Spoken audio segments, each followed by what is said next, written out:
With all this rain and snow, many of you are asking us, are we still in drought?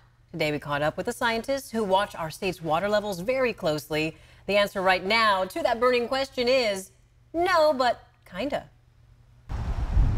People living in Sacramento County are now under a state of emergency after getting hit by a series of storms since March 8th. It just snapped and it went boom! Really windy. The trees looked like they were going to go over. You look over here and it's a hole. It's filled with mud. It just keeps coming too. Hopefully it stops raining. We've seen heavy rain, strong winds, and now flooding and snow melt are leading to even more flood dangers. I'll leave that boat ready, and we got kayaks. We figure we could put our dogs in the boat and tie them to the kayaks, and my wife and I can paddle out if worst comes to worst. Does all this water finally get California out of more than 3 years of drought? We've seen some pretty fantastic wet weather, and we've seen conditions improve. Reassuring words, but the answer to a definitive yes or no is less easy to come by. One of the big challenges for California lies outside of California in the Colorado River Basin, a basin that's been in drought for 23 years and running.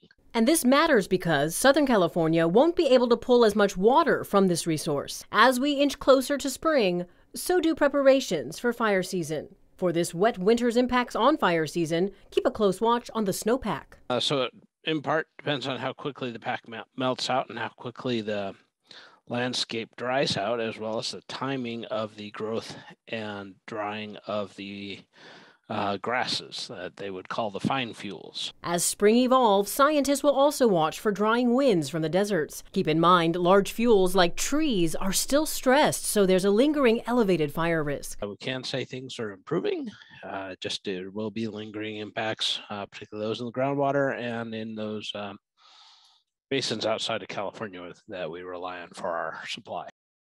A couple of the other big takeaways from today's update. There are no plans to open the Sacramento Weir. Officials also say the increase in water will possibly mean we'll see more allocations this year for the dry season.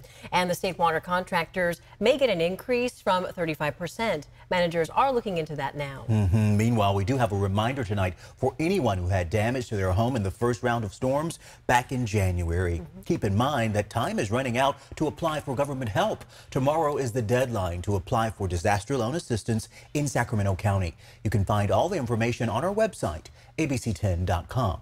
And be sure to download the free ABC 10 app to track the latest information on weather conditions. You can also upload your weather photos and videos.